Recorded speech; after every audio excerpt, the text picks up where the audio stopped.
Welcome back to RC Dirt Oval, the podcast. I'm your host, Andy Zeller, and thank you so much for coming back for yet another episode here.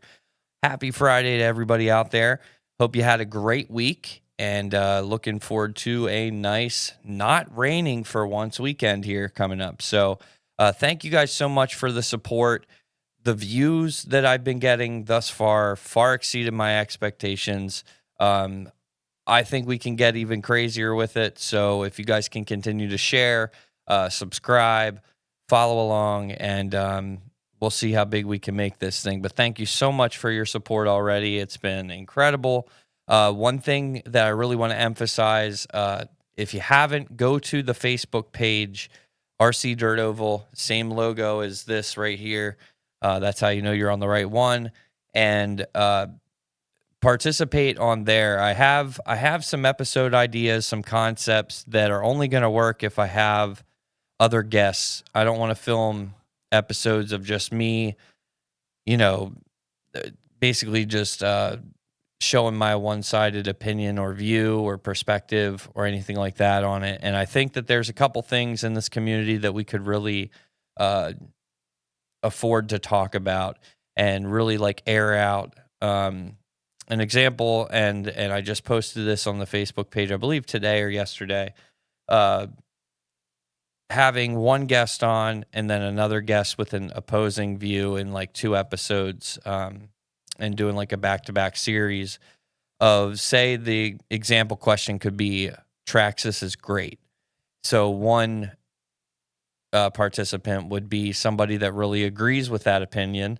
Traxxas is the best thing since sliced bread, and then possibly episode 2 of that series then would be the opposing view of that. And I think that having these types of discussions, and I'm sure there's other stuff that we could find that we don't all agree on, could help to find more of a gray area and hopefully find some resolve and ways to make the community better, stronger, and ultimately more fun. So thank you again, everybody, for your support. Super excited to get into this episode. To review the weekend real quick before we go to Preston, Ultimate RC was forced to reschedule. The COVID Cancer Kick-Ass 50 that was originally last weekend is going to be this weekend. So tonight will be race number 1, and then they will race tomorrow with the 6 classes. And I was lucky enough, I got to do 6 big checks for all the feature winners on Saturday. So excited to see how everybody does up there, and hoping for a great turnout for them. Not to rival that, but there was another race that popped up. Pheasantland is also, I believe, racing Friday, and I wanted to hit this at the very beginning of the episode. Obviously, the COVID Cancer Kick-Ass is this weekend. Friday, Pheasantland is racing. They put a pop-up race on the big track for Brock Hefner, who has been down with delivering a helicopter, and I believe he's doing some other stuff. I'll have to check out the Bloodline episode to see. They got to talk to him tonight and see exactly what he's all getting into, but praying for a safe return and praying that he has all of the help that he needs to do the things that he's doing there. Our fellow Americans are struggling, and it's all just, because of a hurricane and things that are completely out of our control. So, our prayers are with everybody that's struggling through that. And I know Pheasantland is taking donations to go directly to Brock to help out in this journey and this cause and effort. So by all means, reach out to Mike Merkel, Pheasantland RC Group, and contribute to help Brock Hefner. And thank you so much, Brock, for the bravery of, stepping up and risking stuff for the better of, complete strangers, but ultimately our neighbors. So with that being said, we're going to dive into our main segment here with None other than Preston Selfinger of Underdog Oval RC. So I'll check back with you after that. So I'm here with my guest, Preston Selfinger. How are you doing, buddy? Good. How about you? I am not too bad. We're filming this right now. It's pretty rainy and dreary out, which the hurricane coming through isn't really giving us much racing action currently, but we're here and we're going to talk about some good stuff. So, Preston, how long have you been racing? When did you start? COVID, right after COVID, 2020, I think it was. Okay. That's when I actually won a sprint car in a raffle. Awesome. And that's how I started. That's a good way to start. Yeah. So that's how I started. I bet anybody that could just win friggin' what was it, Custom Works? Yeah, an Outlaw 4. Outlaw 4. That's awesome. Yeah, they would definitely get into the hobby pretty quick. Yeah. Yep. And you've been what's your primary like home track, would you say? Pheasantland? Because 10 minutes away. Right, close and right down the street. Yeah, but the track I would call my home is what I race at more is probably WNRC. Okay. WNRC. That was one of the dates for the Underdog series, so I got to go down there this past season and really had a blast. I mean, everybody was saying that. I know Adam even came to us and was like, I'm so sorry for the track, but like honestly, it was a fun race still. It's a type of dirt that they have. Yeah. It's a driver's track. Right. And that's why I love it. Keep it interesting and do it up. Of course. So let's talk about Underdog Oval. How did that start? How did that racing group start? Oh, me and Todd met at Ultimate probably 3 years ago. And me and Todd started going to races together. We went to Motorama together. We helped together. We started helping each other. Then Will, he came about a year later at Ultimate, and we just started going to races together. And all of a sudden, we just started a team. And pretty much everywhere one of us goes, we all go. Right. And it's just, they become two of my best friends. I could call them at any time. They'd help me out. So, they're really good guys, and we just enjoy racing. Even when we do bad, we're having a good time at the track. And that's our goal. It's just to have fun at the track. For sure. I think that's probably the best part for me with RC racing. It's not even the competition and all that stuff is great, but for me, it's, the friends that I've made in this hobby have been far more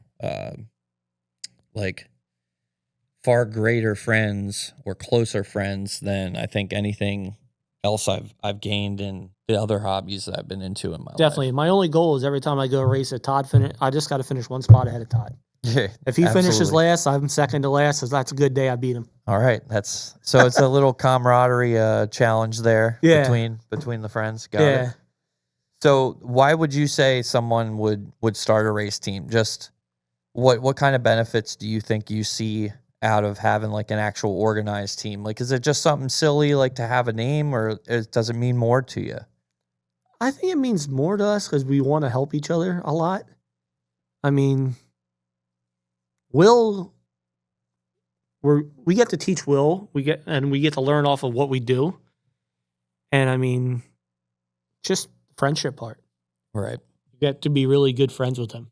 Right. And then giving each other setup info, I'm sure, and passing around stuff that works, stuff that doesn't work. And I'm sure if one of you happens to go somewhere and be an outlier and check out a track first, then the next time when you all go, then you have a little bit of insight to hand out to each other. And I could see that being a cool thing and a benefit. Yeah, and we're all got different skill levels. So we get to help each other get better, which is the biggest thing. But we got a lot of good help besides us three that really help us out a lot. So that benefits us. Right. And then this year, obviously, you guys started a series out of Underdog. Real quick before I forget, I think you guys was it Underdog and Bloodline that had the race at Pheasantland last year, where it was like the competition or the... We did the Ronald McDonald House charity race, where Mike let us come there, and all the profits from the race, entry fees, all that went right to the Ronald McDonald House. That is awesome. Yeah, I think I remember that, and there was like another something else that was also with Bloodline or Yeah, something. that was the same day. We just had a little race between Underdog versus Bloodline. Just a little. Very cool. Who ended up winning that? Kyle did because he had the fastest car. Right. It was pick of the draw what car he got. Gotcha. So everybody got a random car? Yeah. Awesome. Yeah, so it's the only time Kyle ever beat me, so. I'm sure he'll have words about that. Yeah. So yeah, like I said, you guys started your series this year. 4 races for the first season, 4 different locations, and really spread out the distance between everything. I mean, you had the first race of the season at the factory in York during the end of the winter season back in March. And then you jump to race 2 was at Pheasantland, and it was the first race on the big track. Yep. Finished a week before. Yeah. It was counting down to the wire. Like, are we going to be able to race on the big track? And sure enough, you guys got it done. Yeah. And then we moved down to WNRC down in Delaware. Which I'm glad. That race was one of the ones that we wanted the most because nobody knew about that place. Right. Like, a lot of people went there that never went there. And everybody seemed to like it. Yeah. Like, that track is... And Adam, can't say much anything bad about Adam. Right. He seems like a great dude. I got minimal time with him, but everywhere I've seen him, he I think followed the whole series too as well. Yep. So he participated, and that brought us to the last race, which was at 183. Yep. And that was a new track that reopened this year, about halfway through the season. That was cool to kind of get that worked into the schedule. That helped him out a lot because he put a lot of effort and money into that track. So I'm glad we could support, help him out. Absolutely. Yeah. And I think all in all, for a first year of a series, you guys did a great job. Hands down, it was a blast as a racer. I had a great time. There were a ton of door prizes, so a ton of sponsorship behind every single race. I got to thank Todd for that. Todd Rattle. He does blacktop, so in the winter he's off. Right. And he worked his tail off to get all those sponsors and all that door prizes. I'm the one that sets the dates, contacts the race track owners, and do all that kind of stuff. Todd was the one that really he got the sponsors. Wow. Yeah, and it definitely showed. I mean, you went to every race, and I don't think anybody left there without a door prize. And you guys had great numbers for every race. Good driver and entry count. We had averaged over 100 entries per race. Yeah. So I mean, we set a record for WNRC, most entries he ever had down there. Awesome. The factory, we were close to setting a record there. We had over 130, and I think we had 132, and their record was 135. And that was probably the Mudboss Nationals first year. Or Christmas Nationals, one of the two. One of the two, yeah. So, I mean, we were really close to a record there. Yeah, that's saying a lot because the factory is consistent high numbers all winter long for stuff like that. And then Pheasantland, we got over 100 with a rain delay day where we could have ran that on a Saturday. That Saturday, I think we would have pushed 140, 150 entries there. Absolutely. Yeah, with the hype of the big track and a whole new animal there and we'll have you on for another episode to really dive deep into what Pheasantland's doing up there in general. I mean, there's so much going on at Pheasantland. They're really becoming like the super center of RC racing here in the area. I've been living there the last couple of weeks. Put it that way. Right. And it's not going to go unnoticed, man, because, I mean, just following along, I haven't been up there to help or anything, but I'm seeing the journey on Facebook and stuff, and there's a ton of work and a ton of progress in a short amount of time. So you guys are really doing good stuff. Mike, you can't say enough about Mike either. He's nice, one of the nicest guys you'll ever meet. I will say with Mike, the first time I think I met him, I think he made me fall in love with Pheasantland before the track did. Because as a track owner, Mike came out, and I know the first time I was there was or maybe that was the second time. Either way, the first time I was there, I don't remember if it was the rain delay day or not, but I just remember, and I think he's done it every time I've been there, where he just walks around and finds people and says, "How'd everything go? How'd you Yep. feel? Everything good for you? Anything I can do for you?" And he posts that stuff on Facebook too, and that's certainly setting a great example for how track owners should operate. And I know there's a bunch of great track owners in this area, but really like to put every customer first and prioritize their experience at your track is like awesome. I've known Mike. I'm 42. I've been skating there since I was 8. So I've known Mike a long time. That's a long time. So Yep. Yeah, he'll bend that's over backwards for you. Put it that way. right. And like I said, we'll definitely deep dive into Pheasant Land on another episode. Yep. I wanted to focus on the Underdog stuff for this one, but back to the series.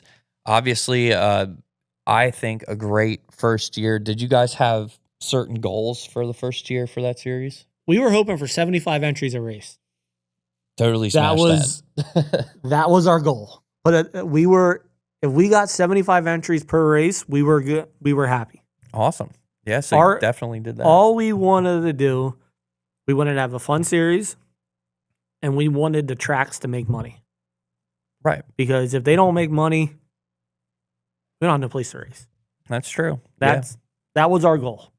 And after the first race at the factory, Hunter went, "If you can do this anytime you ever want." I said, one time a month, every once in a while is good because it's a lot of work. Yeah, certainly. And that was going to be one of my next questions coming up is, we'll start with this first, is like, if you had to pick a favorite moment from the series throughout, whether it be a certain race or a certain, specific race, not like race number 2 at Pheasant Land, but like a certain moment that maybe was just like a super highlight of the whole series, like whether it was a certain particular race or maybe even just like a memory you had, or the looking around the factory and seeing how absolute packed it was. Yeah. That was the moment. And I'll tell you one thing, it's not fun for me on a race day. Right. Like, I tried to race this year, and I won EDM, but next year I'm not racing. Just gonna stick to promoting. It gets a little chaotic. Yeah. Yeah, it's too much to try to get your cars to work and do everything else. Right.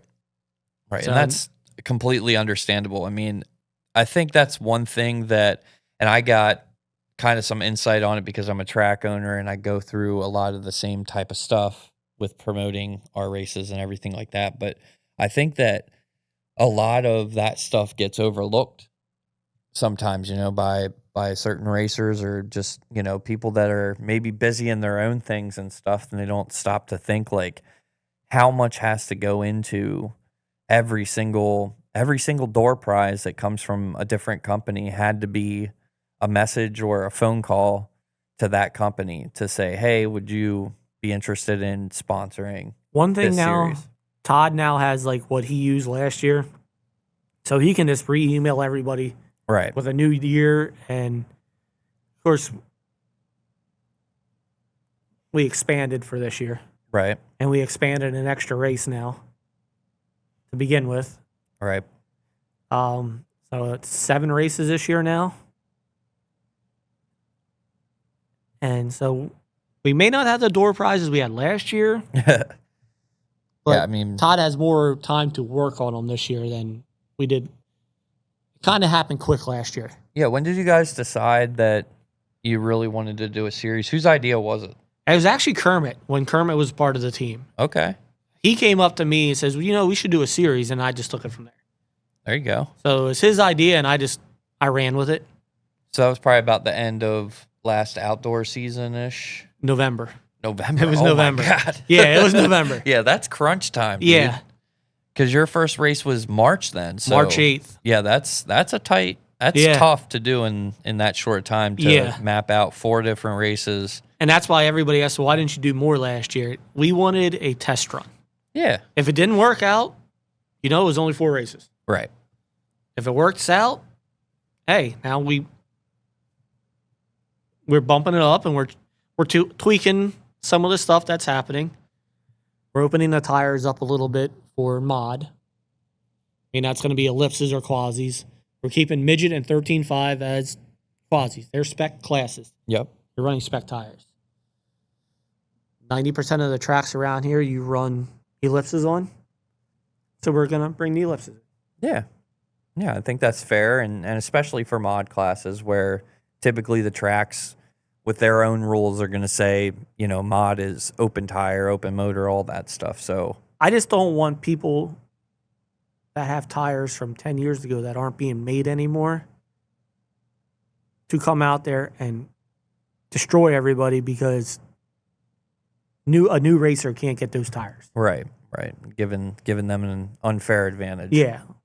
Certainly. So you mentioned about next year, 7 total races. Where are those races at? I mean, if you have the dates memorized, you can. No, I know it's either. Factory in March. Right. Pheasant Land's new indoor track end of March. Okay. And it's you guys in April. Yep. May is Leicester's. Okay. June is 183. Then we're taking July and August off because there's usually a lot of races those 2 months, and it's hot. Right. And then we're coming in September to Pheasant Land, which that weekend hasn't been determined yet. It all depends on the Freedom 76er at Grandview. Okay. Yep. We got to wait for Grandview to put out their date, and we're going to do the opposite weekend of when Grandview is. Gotcha. Because it just wouldn't be good to do that 5 minutes from Grandview. Right. When a lot of the racers from Pheasant Land and go to Grandview. Right. And then October 4th or 5th is WNRC, which also gets you ready for their King of Sling then. Yep. Which is in a couple weeks later. Right. So that'll be a good tune-up for everybody to come down there for our race and then get ready for the King of Sling. Right on. And then that wraps it up. That's the final race? Yep. All yeah, right. we just didn't want to do July and August because there's a lot of races in July and August. Yeah, it gets a little, and plus that's definitely the most common vacation months for everybody too. So the outdoor season always gets hit with, you know, I wish I could go to that race, but I'll be on vacation, you know. But that's where it's nice, at least for our family and our friend group. Like, we scheduled out a trip in August this past year around like my birthday, and we scheduled it to go to WNRC and Rip Current. Rip Current being the Friday race and then run WNRC Saturday. Unfortunately, WNRC rained out, but Rip Current didn't, so we got to go down. That's a great track. Oh, my God, I love that place. They are awesome people. Yeah, Kevin's a good dude. Yeah. I was there twice this year. I was the first one ever to go into 4 seconds down there. Awesome. I'm still still the record for down there. And an EDM on top of it, not even a sprint car. That's sweet. Yeah. But yeah, when I go down to Delaware camping next year, I'll do the same thing. Right. Friday night there.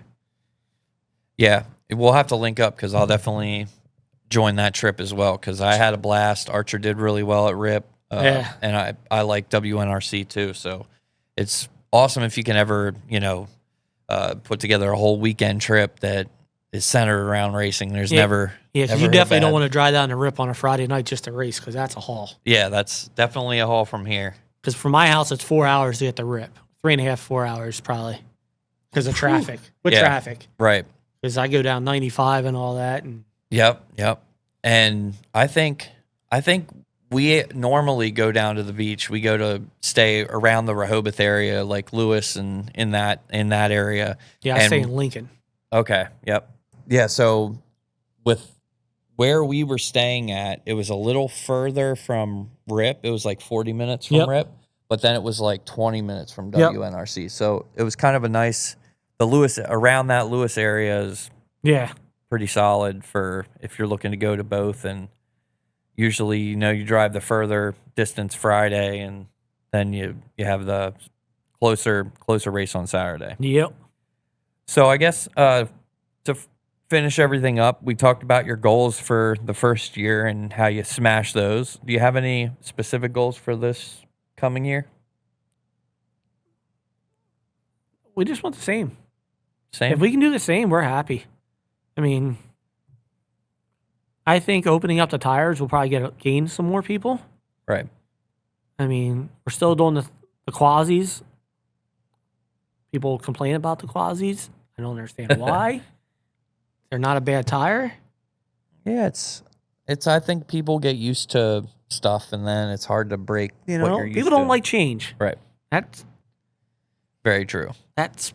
A lot, and if you look at it, there's not a lot of young people in RC racing. No, we need to do more to change that. Yeah, like I'm 42 and I'm one of the young guys. Right. That's yeah. I'm 38 and I'm one of the young guys. So that just shows you that.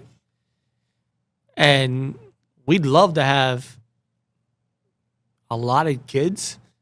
And I'm thinking next year we might even open up the kids to if you want your kid to run sprint cars, run a novice. Yeah. Let them run. Yeah. Let them learn how to drive a sprint car in novice. As long as it's a 13.5.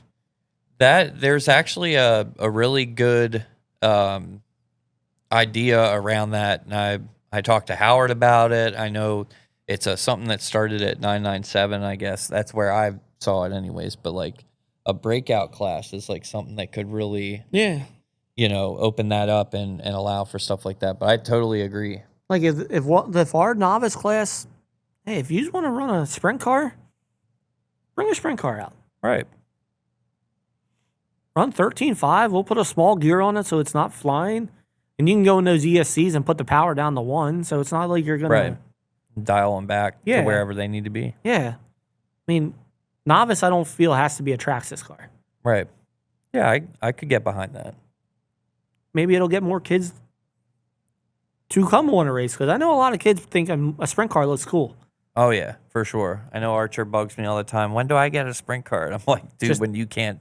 Just they're a little more expensive to fix. Right. When you can drive a lap without destroying the car. He's definitely getting better. Like Emily, I could see her drive a sprint car. Yeah. I know she's expressed interest in it. Yeah, I could see her doing it. Yeah. Awesome. Well, this has been a great discussion. One of, I'm sure, many to come.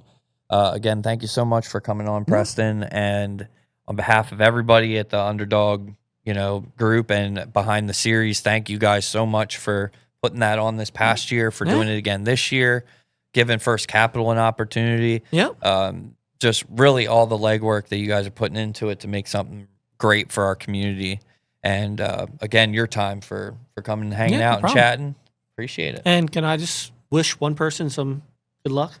Absolutely. Russ Lebo. Yes. Wish him some good luck. Absolutely. We are constantly praying for Russ and wishing that, his needs are fulfilled here as soon as possible. And I know it comes at a giant cost, but we want to have him better to help raise his girls and get back into a normalcy with life. I beat him a couple of weeks ago, and that was like one of my top moments I ever had in my life. That's a big, and I didn't beat him because he wrecked. I beat him. That's a big task.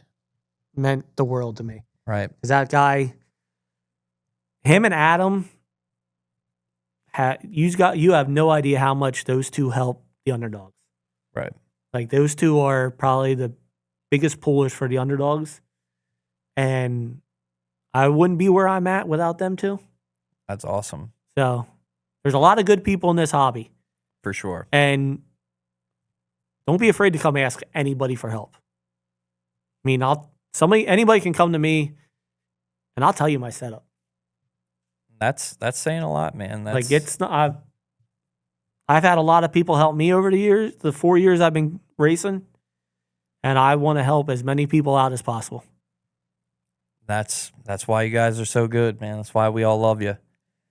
It's good people, good stuff. Keep up the good work, and I certainly will have you back here before indoor starts up, and we'll dive deep into the good stuff you've been behind and breaking your back on. Thank you, Preston, yeah, no and problem. thank you again, Underdog guys. And we'll get to results here and close out the episode. Thank you so much to Preston for that episode. I really think that was a great discussion with him, and I feel like we could have went way longer. I'm excited to have him back on and talk about some more things here in the near future. with that being said, I'm going to go ahead into results. As I mentioned at the beginning of the episode, it's been crazy raining with the outskirts of the hurricane. We got the residual stuff up here, and it has been pretty much just steady rain for the last, feels like 2 weeks. So not a whole lot of racing, but there was some racing this past week. Loco Joe's ran on Saturday.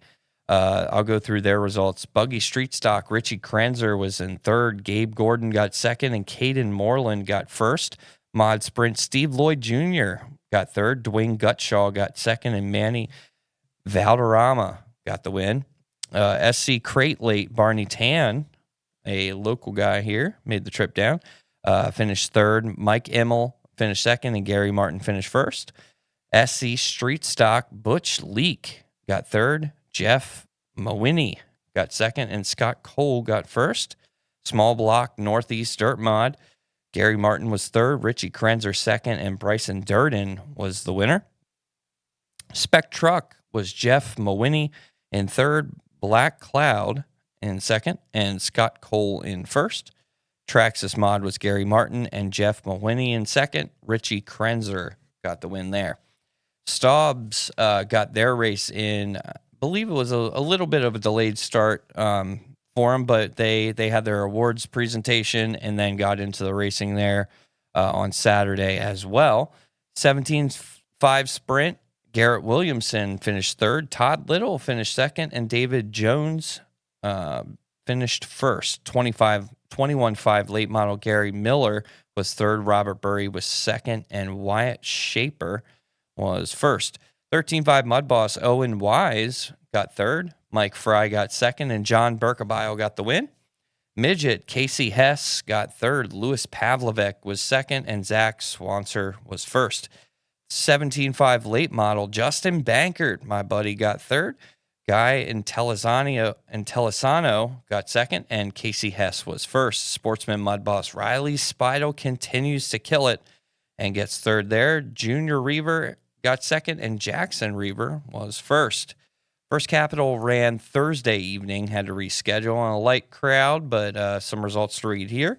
Novice was Sarah Zeller in third. Roy DeNike making a nice appearance. I was glad to see him back in RC action. Obviously have, just sidebar, we have a bunch of drivers I know at our track, and I'm assuming at other tracks as well, that get into the big car racing, and Roy's one of those guys, and really, stepped into a major driving role this season. And though it stinks not having him with us week in and week out, just glad to see he's racing the big cars and having a good time. And he got second. Riley Spidel was the winner in novice. Mod late model, Jeremy Davis was third. Don Berger got second, and Justin Albright got the win. 13.5 Mudboss, Owen Wise was third. Chris Spidel was second, and Donnie Berger got it done in 13.5 Mudboss. 13.5 Sprint, Andy Zeller, myself, was third. Don Berger was second, and Justin Albright was first. Midget, Chris Spidel was second, and Owen Wise was first. Traxxas Mod, I was second, and Mike Yasovsky was first. And in Mudboss, Don Berger was third, Owen Wise was second, and Chris Spidel was first. Looking forward to the weekend. As I mentioned, it's going to be great weather, I believe, all weekend. So that's exciting. Ultimate RC's COVID Cancer Kick-Ass 50. We went, and deep dove into that on the previous episode. But Friday night, they are going to run anything that shows up with 3 or more cars. So novice, any stuff that's not on the regular program on Saturday, but Saturday will strictly be the 6 classes that they are running. That's Stock Mudboss, 13.5 Mudboss, 13.5 Sprint, Outlaw EDM, Outlaw Sprint, and Midget. So those 6 classes only on Saturday, but anything is welcome to run. 3 or more makes a class Friday evening. And as Howard mentioned, a nice fireworks display. I'm extremely bummed out. I'm not going to be able to make either day. My dad's birthday is this Friday, well, the day that this is airing. So this evening I'll be doing special dinner and all that jazz with him.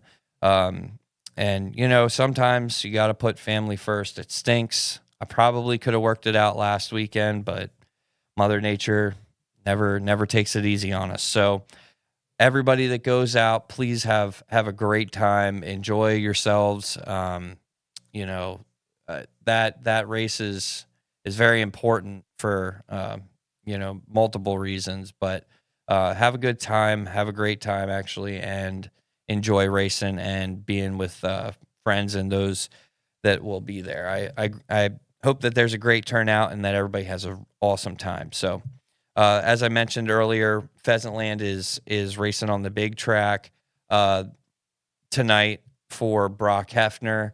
All the proceeds are going to go directly to Brock, and it's $20 for unlimited racing on the big track. So other than that, First Capital's running this weekend. I did not see a race scheduled for Loco Joe's for this weekend, and I believe Stobbs has their final race of the season on Saturday as well. So to everybody out there, thank you again so much for your support with this. I hope that you know, every episode keeps being something that you guys want to watch out there, and I look forward to next week's episode is with, what is next week? Garrett Williams, or no, next week is Jeff Palmer, and then Garrett Williamson following that. So those two episodes will be awesome episodes as well. I think I have some good people that have participated so far, and I'm excited to get more and more and more of the awesome people from the community on this show. So thank you again so much, and you guys have an awesome weekend. Have a great week, and until next time, I'll catch you on the next one. Thanks.